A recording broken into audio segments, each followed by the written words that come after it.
Hi friends, के unique classes में आपका स्वागत है। आज हम फिजिक्स का बहुत ही इंपॉर्टेंट ग्रेविटेशन लेके आए हैं। बहुत ही इंपॉर्टेंट, अक्सर एग्जाम में इससे एक या दो क्वेश्चन पूछे जाते हैं। सबसे पहले ग्रेविटेशन क्या है उसके बारे में समझेंगे। उसके बाद न्यूटन्स के द्वारा दिया गया लॉ उसको भी समझेंगे।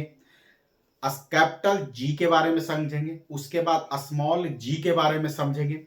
उसका वैल्यू कैसे निकालता वो भी समझेंगे। तो चलिए आज जितना है उतना सबसे पहले शुरुआत करते हैं। तो चलिए, कह रहा है सबसे पहले ग्रेविटेशन यानी गुरुत्वाकर्षण। गुरुत्वाकर्षण क्या है सबसे पहले ये समझते हैं। देखिए, कह रहा है गुरुत्वाकर्षण ये एक प्राकृतिक घटना है। प्राकृतिक घटना का मतलब है कि ये नेचुरल है, माने इसमें कोई मानव निर्मित यानी आर्टिफिशियल कुछ नहीं है। करा जिसके द्वारा द्रव्यमान एक दूसरे की ओर आकर्षित होते हैं। बस सिंपल बात है। दो मास का कोई वस्तु है, क्या है, मास का कोई वस्तु है, वो एक दूसरे की ओर आकर्षित होते हैं। हाँ, ये आकर्षित होने का मतलब ये हुआ कि एक दूसरे के अट्रैक्शन वाली बात है। हाँ, फोर्स का मान इतना कम होता है, ध्यान से समझिएगा। अगर हम कहें कि एक घटना क्या है, तो कह रहा है कि दो वस्तु जिसका मान m1 है और m2 है, एक दूसरे की ये m1 वस्तु m2 को अपनी ओर खींचता है और m2 वस्तु m1 को अपनी ओर खींचता है। तो हमें दिखता क्यों नहीं है? दिखने का कारण नहीं दिखने का कारण यह है कि ये जो फोर्स है का मान इतना कम है कि रियल में बहुत ही कम है, इसीलिए एक दूसरे को आकर्षित नहीं कर पाते। लेकिन वो फोर्स का मान होते हैं, लेकिन उस फोर्स का मान इतना कम होता है कि एक दूसरे को आकर्षित नहीं कर पाते हैं। तो देखिए, कह रहा है कि एक दूसरे को आकर्षित करना ही उस घटना को क्या कहते हैं? गुरुत्वाकर्षण। इंग्लिश में वो gravitation is a natural phenomena by which all things with mass are brought towards one another. यानी इंग्लिश भी जैसा हिंदी है उसी का इंग्लिश किए हुए। अब कहा कि सबसे पहले ग्रेविटेशन यानी इसको प्रतिपादन यानी इसका डिस्कवर किसने किया था। आप जनरली आप सेव वाली बात जानते होंगे कि न्यूटन साहब सेव के नीचे सोए हुए थे, उसका सेव गिरा, उसने ग्रेविटेशन के बारे में बता दिया। सिंपल। तो इसीलिए प्रतिपादन किसकी बात करता है? Newton, sir Isaac Newton. एक साइंटिस्ट थे, फिजिशियन थे, यानी उनका योगदान मैथ में भी बहुत है, फिजिक्स में भी बहुत है। तो इनका न्यूटन्स, यानी ये कहते हैं कि साइंस का बहुत ही जाने माने साइंटिस्ट है, यानी आपको याद कर रखना पड़ेगा। अब कहा कि इसने कुछ लॉ दिए। देखिए, ग्रेविटेशन के बारे में प्रतिपादन किसने किया यानी किसने बताया? तो न्यूटन साहब। तो लॉ भी उन्हीं का चलेगा, यानी न्यूटन्स लॉ ऑफ ग्रेविटेशन। इसमें क्या कहा कि अगर दो मास है m1 और m2 जिसके सेंटर के बीच की दूरी r है, तो जो फोर्स ऑफ अट्रैक्शन है यानी F है, जो डायरेक्टली प्रोपोर्शनल टू m1 और m2 के होता है और इनवर्सली प्रोपोर्शनल r2 के स्क्वायर के बराबर होता है। क्या कहें, फिर से समझिए। यानी कहा कि m1 और m2 में एक फोर्स काउंट होता है, अट्रैक्शन फोर्स काउंट होता है, उसको F बोल रहे हैं। यही तो घटना बारे में बता रहे हैं, यानी वो घटना किसी के बारे में। तो कहा कि ये डायरेक्टली प्रोपोर्शनल टू m1 और m2 के, यानी m1 मास और m2 के प्रोडक्ट के, और इनवर्सली प्रोपोर्शनल टू दोनों के सेंटर के बीच का डिस्टेंस के स्क्वायर के बराबर होता है। ध्यान से समझिएगा, हम स्क्वायर बोल रहे हैं क्योंकि बच्चे यहां आर लिख देते हैं। यानी अब डायरेक्टली प्रोपोर्शनल को अगर हम इक्वलिटी में बताते हैं तो उसको जी लिखते हैं, यानी कुछ कांस्टेंट टर्म लिखते हैं। ये जी का बड़ा महत्व है। क्या है जी का मान?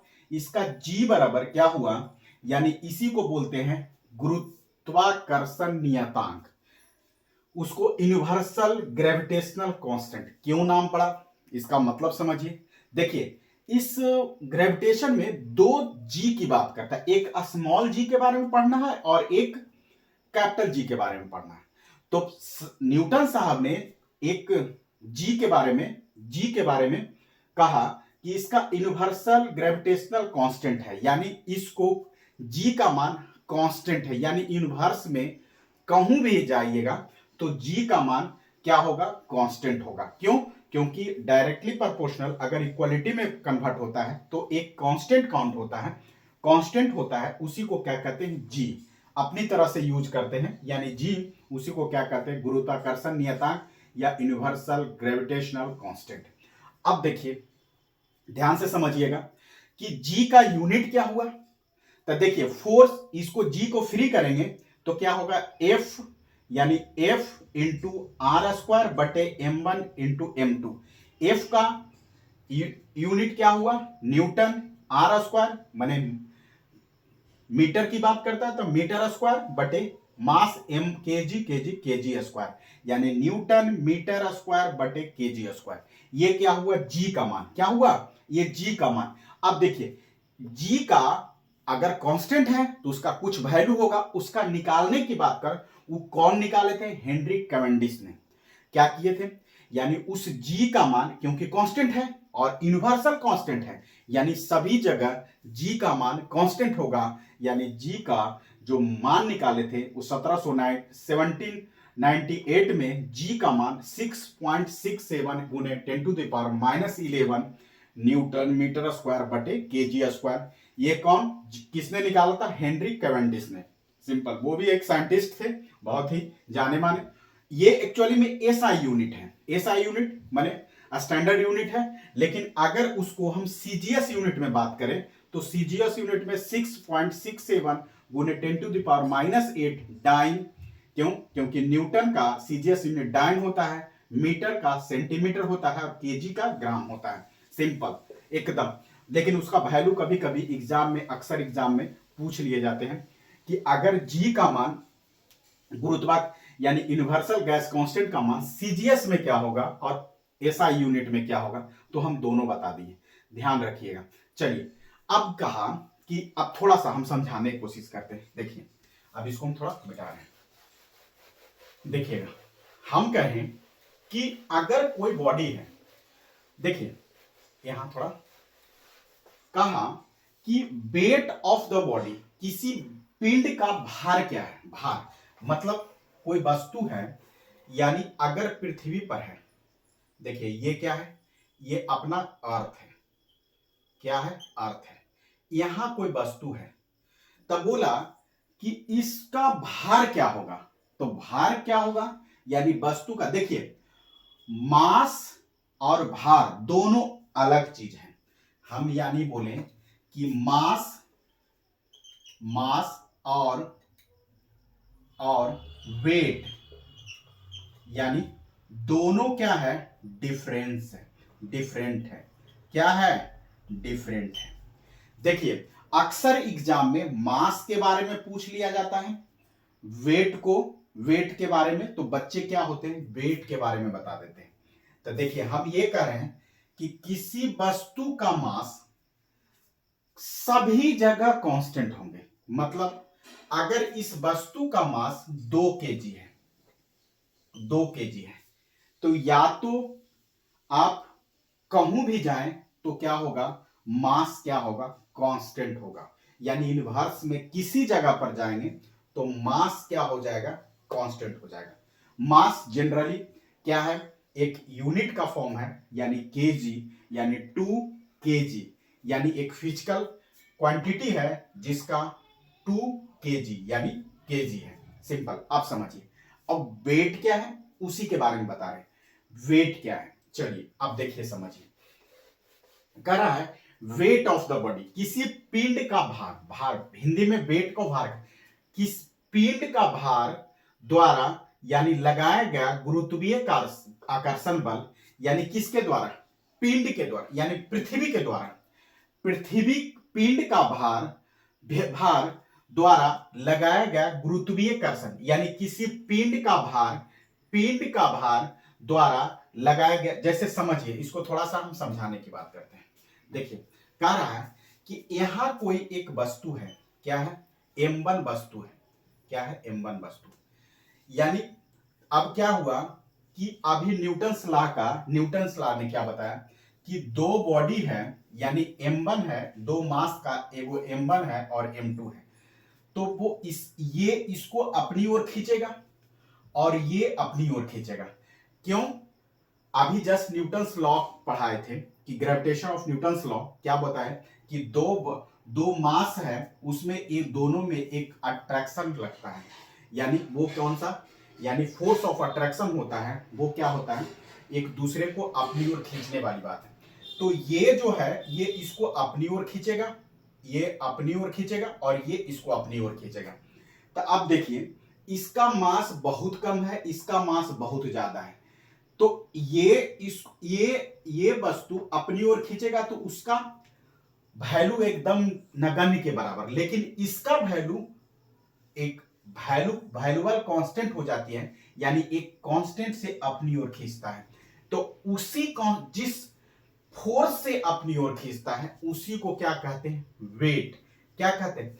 जिस ओर से पृथ्वी किसी वस्तु को अपनी ओर खींचता है उसी को क्या कहते हैं, वेट, यानी गुरुत्वीय आकर्षण, उसी का क्या कहते हैं, गुरुत्वीय वेट, वेट कहते हैं, वेट। यानी हम कहेंगे कि अगर सिंपल एक चीज समझिए और भी, यानी कह रहा है कि एक ये पृथ्वी है और एक क्या है, एक मास यानी m है और कैपिटल M यानी अर्थ है। अब दोनों में फोर्स ऑफ अट्रैक्शन की बात होगा, फोर्स ऑफ अट्रैक्शन की बात होगा, तो यानी F बराबर क्या होगा, G m बटे r स्क्वायर। ये क्या है, r स्क्वायर का मतलब क्या हुआ, यानी पृथ्वी का रेडियस यानी उसके अलावा बहुत ही छोटा है, यानी अगर पृथ्वी के सरफेस पे है तो उसका रेडियस के बराबर है, यानी अप्रोक्सीमेट लिख रहा है, r बराबर अप्रोक्सीमेट, इसकी वैल्यू एकदम। अब जैसे हम कहें कि 5 किलोमीटर और प्लस 0.00001 सेंटीमीटर, तो इसका रिस्पेक्ट में इसका वैल्यू बहुत ही जीरो है, तो इसको हम लिख सकते हैं 5 किलोमीटर, सिंपल। उसी प्रकार वही चीज हम कहें कि जो पृथ्वी का रेडियस है उसके रिस्पेक्ट में इस वैल्यू का मान जीरो है, यानी अप्रोक्सीमेट जीरो है, तो इसीलिए ओनली फॉर आर लिखे हैं। ऐसे जनरल रियल में r प्लस ये वैल्यू x होगा तो x के बराबर, तो x का मान बहुत ही छोटा है तो इसलिए r के स्क्वायर।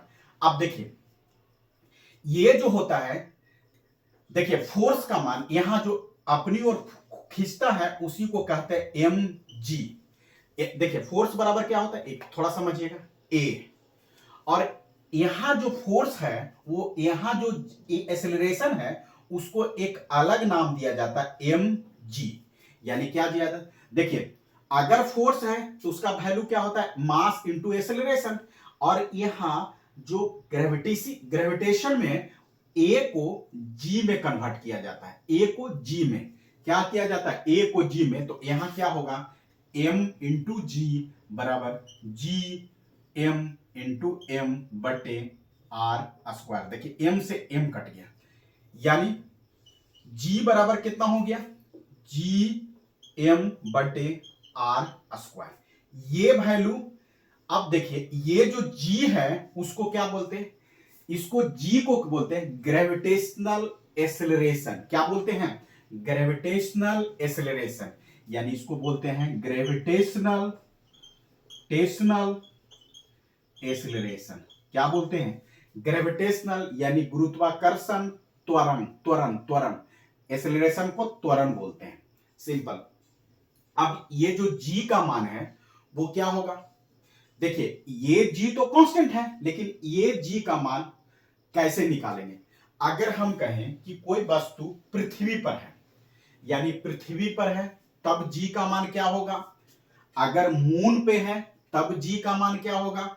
तो देखिए अगर कोई वस्तु पृथ्वी पर है तो g तो कांस्टेंट होगा, कैपिटल G, तो m का मान अगर मून पर है तो मून का मास होगा, अगर पृथ्वी पर है तो पृथ्वी का मास होगा, और रेडियस अगर मून पर है तो मून का रेडियस होगा, और पृथ्वी पर है तो पृथ्वी का रेडियस होगा।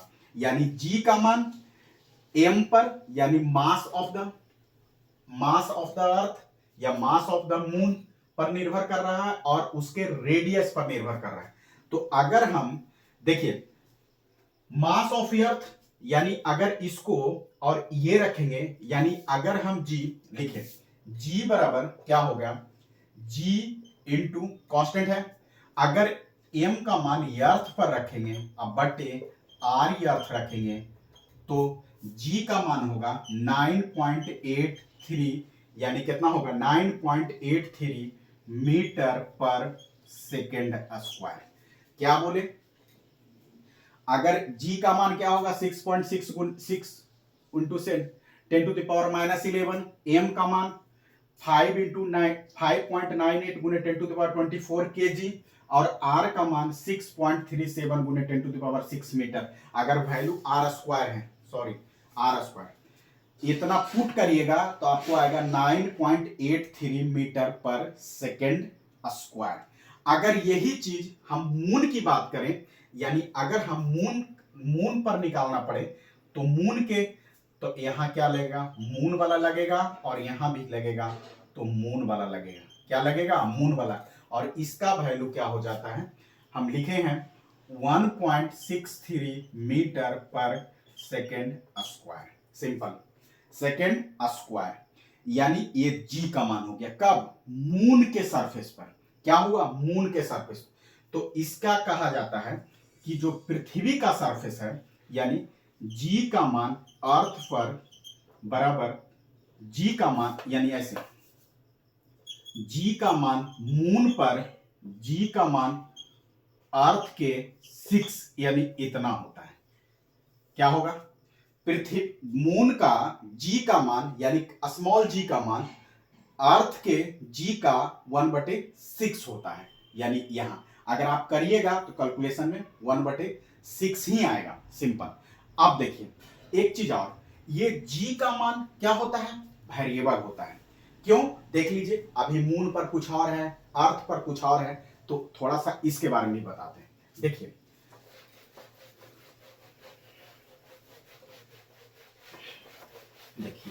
जी का मान कौन सा जी, स्मॉल जी, यानी ग्रेविटेशनल एक्सेलरेशन, यानी जी। देखिए यानी हमारा जो पृथ्वी है वो कैसा है, एक इलिप्स फॉर्म में, ये वाला। यानी अब देखिए समझिए थोड़ा सा, कह रहा है कि जी का मान सबसे ज्यादा कहां होता है, तो इसको हम कहते हैं पोल और इसको क्या कहते हैं, इक्वेटर।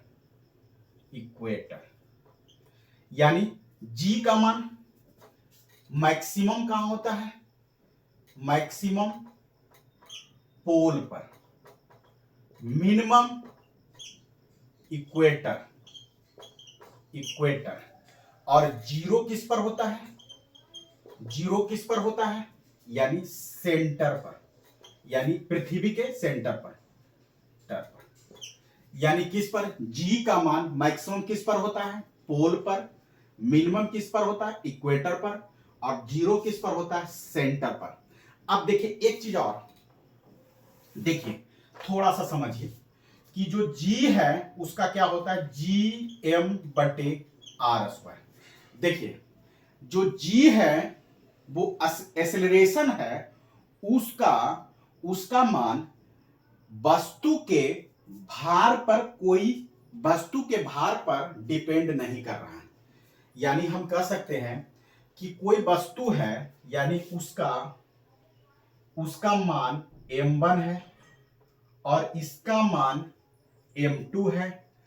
अगर हम कहें कि दोनों को फ्रीली गिराते हैं, यानी एक्सेलरेशन ड्यू टू ग्रेविटी में गिराते हैं, तो दोनों का मान क्या होगा, यानी दोनों का टाइम गिरने में एक साथ लगेगा, यानी टी बराबर सेम होगा। इसको बताने वाले कौन थे, गैलीलियो साहब। गैलीलियो, यानी गैलीलियो साहब ने बताया था कि अगर दो डिफरेंट बॉडी को किसी निर्वात में, यानी वहां कुछ नहीं होना चाहिए, अगर हम एक साथ गिराएंगे तो दोनों का पृथ्वी पर पहुंचने में लगा समय क्या होगा, बराबर होगा। तो इसको बताने वाले कौन थे, यानी इस एक्सपेरिमेंट को बताने वाले कौन थे, गैलीलियो साहब। ठीक है। अब इसके बाद जो ग्रेविटेशन का रिमेनिंग है उसको लेके आएंगे। तो अगर वीडियो अच्छा लगा तो thank you watching the video.